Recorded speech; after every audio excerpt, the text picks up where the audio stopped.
Marine Tondelier qui nous parle de déportation pour jouer sur la victimisation des membres de la flottille arrêtés par l'armée d'Israël. Oui, elle joue sur la déportation, sur le mot déportation, pour vraiment appuyer cette victimisation. C'est absolument ignoble et c'est ce qu'on va voir dans cette vidéo-là. Évidemment, comme d'habitude, avant, il y a encore pas mal de petites choses à voir. Un peu de migrants par-ci par-là, un peu de politique à droite à gauche, un peu d'hypocrisie. On va regarder tout ça et on finira du coup par Marine Tondelier et ses propos absolument scandaleux. Vraiment, vraiment scandaleux. Bref. On commence ici avec plus de 400 migrants qui vivent dans des tentes depuis des mois à Rennes, au parc Maurepas, entraînant une situation insalubre. Et oui, 400 personnes, 400 clodos, littéralement, 400 clochards qui vivent dans des tentes, dans un parc public. Ah, ça fait pas du... C'est pas propre. C'est pas propre, évidemment, ça va être tout crasseux. C'est logique. La maire socialiste, Nathalie Appéré, promettait... La France a les moyens d'accueillir dignement les migrants. Oui, on a les moyens de leur fournir des parcs où ils peuvent crécher comme des clodos. C'est déjà ça. Et au moins, ils sont pas sujets à la guerre comme dans leurs pauvres petits pays avant. Là, au moins, ils vivent en paix, mais comme des clodos. Vous choisissez. Dans une maison ou en guerre, ou comme un clodo, mais en paix. Voilà, tu choisis, tu fais ton choix. On va écouter ça. Indignation. C'est le mot qui me vient à l'esprit quand je pense au parc de Maurepas et à ces 400 migrants qui y vivent ici depuis des mois. Indignation pour 3 raisons. 1. Parce que la situation est inadmissible pour les riverains. Ce qu'ils vivent n'est pas possible. 2. Inadmissible pour les conditions inhumaines dans lesquelles les migrants vivent. Et 3. Ils ont qu'à repartir. Indignation parce qu'aucun élu n'a été capable de se saisir de la situation et d'apporter des solutions concrètes. Lutte contre l'insécurité, problèmes de quartier, hygiène, santé, prévention, tout va être mis sur la table par l'Espoir rennais. Nous sommes allés à la rencontre des riverains et aussi à la rencontre des migrants qui vivent dans ce camp. C'est inadmissible, la situation n'est pas tolérable. Déjà, les riverains vivent l'insécurité permanente, des intimidations, des problèmes d'hygiène et les migrants aussi vivent dans le dénuement le plus total. Ils nous ont expliqué les conditions dans lesquelles ils vivent. Évidemment, ils ont peur de l'hiver à venir, d'autant plus qu'il y a des enfants et c'est insupportable. L'Espoir rennais va apporter des solutions. C'est ça en fait que je trouve ouf, c'est que tous les politiciens de gauche, quand ils demandent aux gens de venir comme ça, quand ils favorisent le regroupement familial, ça leur vient pas l'idée qu'ils mettent aussi des enfants en danger Ils font quand même traverser la mer, etc., des pays entiers, avec des enfants. Tous les gauchistes pro-immigration là, qui favorisent tout ce système, ils font traverser la mer à des enfants. Et ils font vivre des enfants des situations, mais ignobles. Mais bon, c'est l'humanisme de gauche, on va dire. Concrète.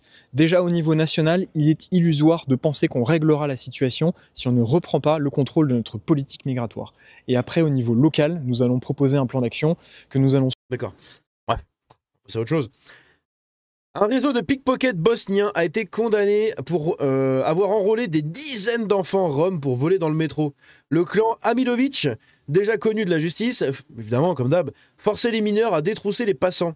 Les profils étaient ensuite utilisés pour mener grand train entre caravanes et voitures de luxe. Donc les roms, comment ils font pour voler soit c'est aussi des bons pickpockets, soit c'est avec leur truc, là vous savez, quand ils vous proposent de signer des papiers, des pétitions pour les handicapés, pour les aveugles, pour les sourds et muets, pour les teubés, pour j'en sais rien, pour tout et n'importe quoi, là, bon bref. Ils vous demandent de signer un truc. Quand vous le signez, quand vous êtes en train d'écrire, en fait il y a quelqu'un qui vient et qui vous fait les poches. Et vous vous en rendez pas compte parce que vous êtes focus sur le papier, la meuf vous parle, soit elle joue un peu la sourd et muette, du coup t'es là, tu captes rien ce qu'elle te raconte, elle te montre un papier, tu dois signer, et pendant ce temps-là, hop là, ça fouille dans tes poches. Donc, c'est souvent des enfants, c'est souvent des nanas surtout, et ici justement, donc leur profil était ensuite utilisé. Les profits, étaient ensuite utilisés pour mener grand train entre caravanes et voitures de luxe. Le réseau, démantelé par la brigade de protection des mineurs, avait rapporté, avait rapporté plus de 100 000 € en 3 mois. C'est énorme, putain. Tous les prévenus ont été condamnés à une interdiction définitive du territoire français. 100 000 € sur 3 mois, ça fait globalement 33 000 € par mois. Donc ça, non. Si, voilà, ça fait 1000 balles par mois, par jour, putain. 1100 € par jour. Allô? Ça pose de problème à personne, ça? Coucou. 1100, 1200 € par jour de vol, de larcin. C'est fou. Moi, je trouve ça impressionnant, littéralement. C'est dingue. Paris Expulsé de Belgique, le Tunisien Nidalo. Nidalo. Alors moi je joue Nidali sur League of Legends, mais il y a aussi la maire de Paris, Anne Nidalo. Bref, désolé pour la blague, parce que la situation n'est pas très drôle. En plus derrière, en situation irrégulière, chasser ses victimes comme des proies. 6 femmes agressées en l'espace de 3 jours. On fait venir des gens comme ça et on leur met des OQTF au cul. Et bah, c'est tout, t'as une OQTF, c'est tout. Voilà. Putain, mais dégagez-les à grands coups de pied au cul, en fait. En juillet 2025, vous allez voir, on va reparler un peu de lui. Vincent Jeanbrun, LR, militait pour un pass numérique. Il n'y a pas plus Macron compatible que lui. Écoutez ce que des gens comme lui disent sur le pass numérique. Mais j'aimerais faire un point sur une mesure. Vous évoquez un permis numérique, car les réseaux sociaux ont joué un rôle de coordination dans les émeutes. Ça consisterait en quoi, un permis numérique ? Contrairement aux idioties qu'a pu dire M. Bock-Côté sur une autre antenne, expliquant que je voulais empêcher les gens d'accéder librement à Internet, ma proposition, elle est beaucoup plus pédagogique que ça. C'est qu'on a aujourd'hui dans nos écoles, on fait passer à nos enfants un permis piéton pour leur...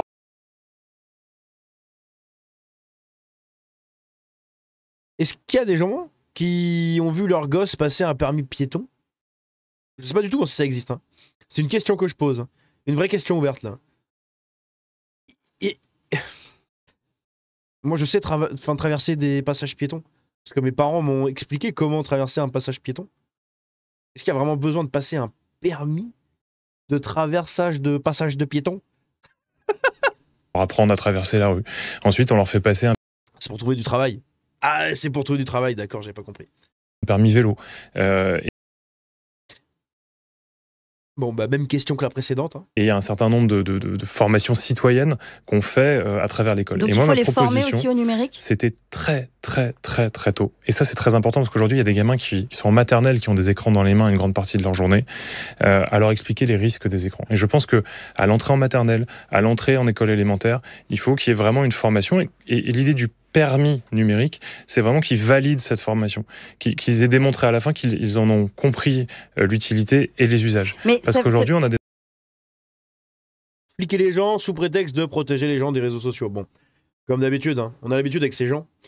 Manuel Valls est contre la démission de Macron, évidemment, contre la dissolution, qui fait le jeu du RN. Écoutez ce qu'il a à dire, ce Goliot.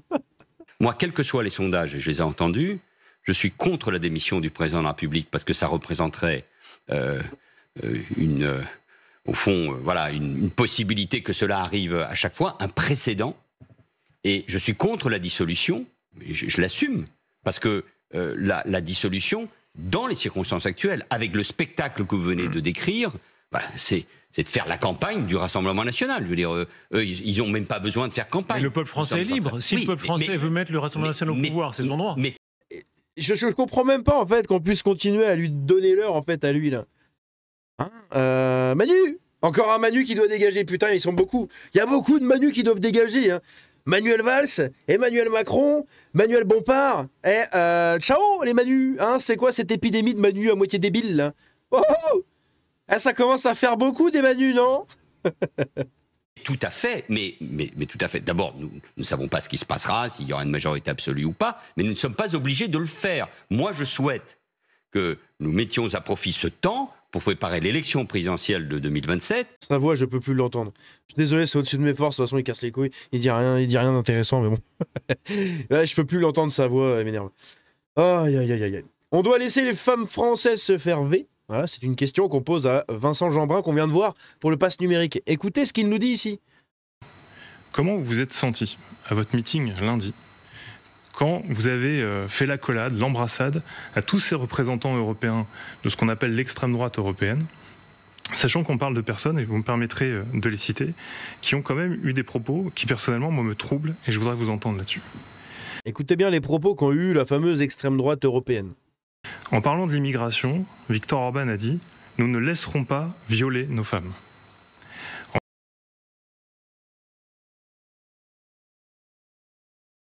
En parlant de l'IVG, Matteo Salvini... Une phrase comme ça ? Oui.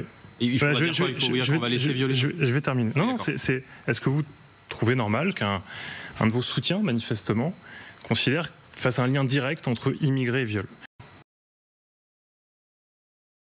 Oui. Oui. Moi, je le fais le lien, si tu veux. Je fais le lien. Voilà, on vient d'en voir 2 exemples juste avant, là. Ou non, parce que j'ai tourné 2 vidéos à la suite, là. La vidéo sur Macron et le FMI et cette vidéo-là. Mais en tout cas, voilà, dans ces 2 vidéos, bah, t'as des exemples. T'en as un qui chassait ses proies dans le métro alors que c'était un OQTF. Il avait rien à foutre là. Voilà. T'en as un autre qui a essayé de V une dame de 67 balais. Voilà. Et on en a encore un autre après, vous allez voir, qui arrive. Donc oui, je fais le lien, en fait, si tu veux. Je le fais pour toi, vu que t'as l'air à moitié handicapé et t'as pas l'air branché pour le faire. Je le fais pour toi, mon petit Vincent. Hein, Vincenzo Zambruno. Hein, je fais le lien pour toi, oui. Viktor Orban, ce qu'il a dit, bah, il a totalement raison en fait. Donc pour lui, pour ce mec-là, hein, il est donc député de la circonscription 94-07, bon je sais pas, je pense que c'est le 94 du coup, bref j'en sais foutrement rien. Porte-parole du groupe Droite Républicaine, conseiller régional de l'Île-de-France, auteur du livre Les Deux France chez Albin Michel. Et voilà, et qui nous dit que en renommant Sébastien Lecornu, le président de la République donne une chance à la stabilité. Ceux qui ont voulu salir la mémoire de Robert Badinter sont nés avant la honte. C'est un acte ignoble et abject.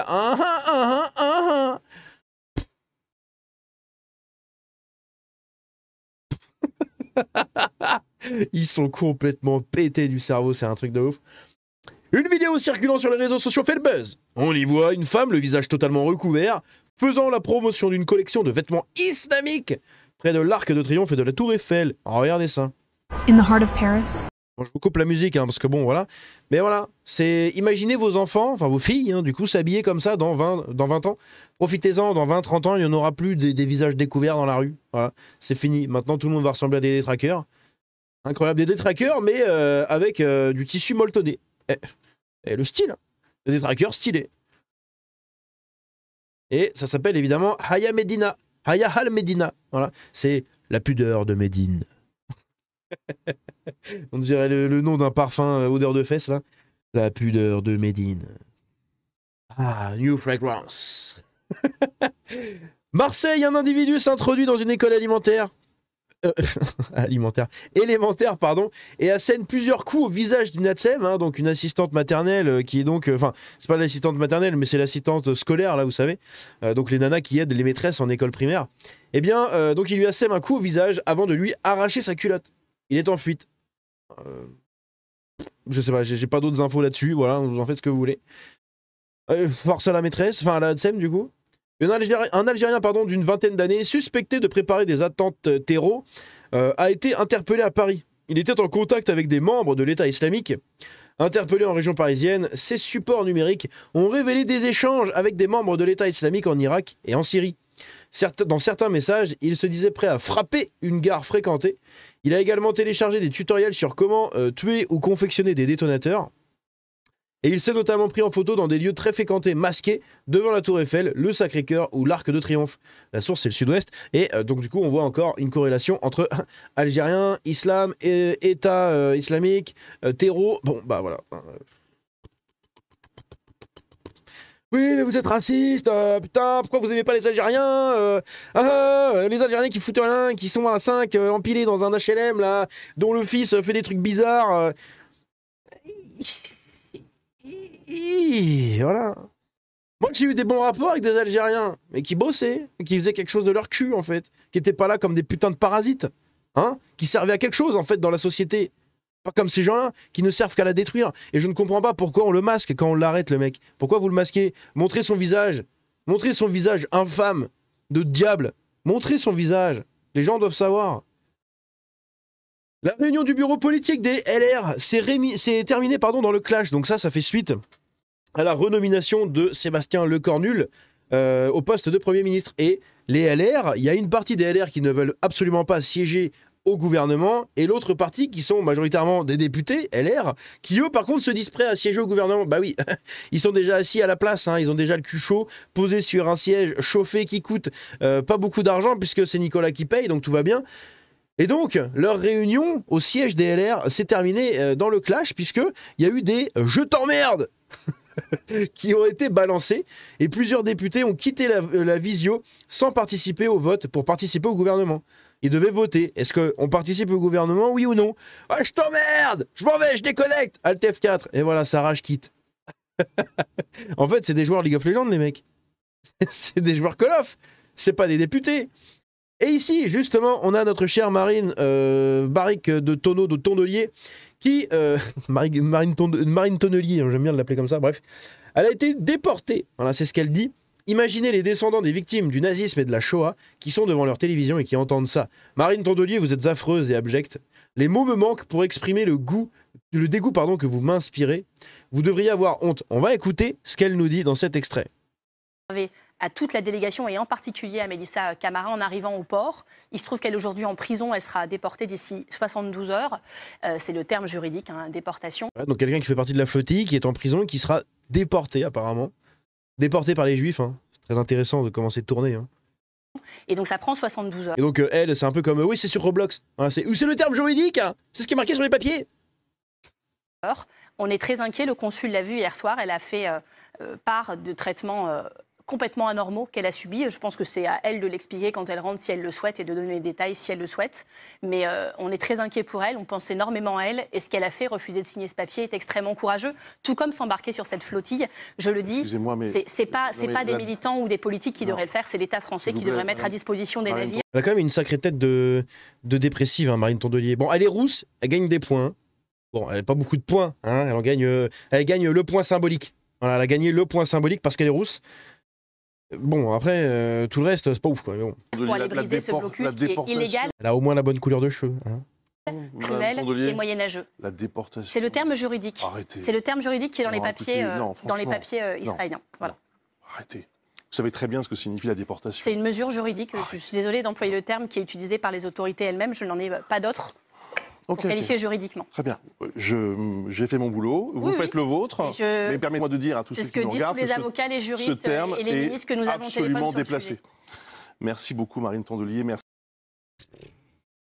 Qu'est-ce que vous voulez que je vous dise de cette putain de gauche? J'en ai plein le cul.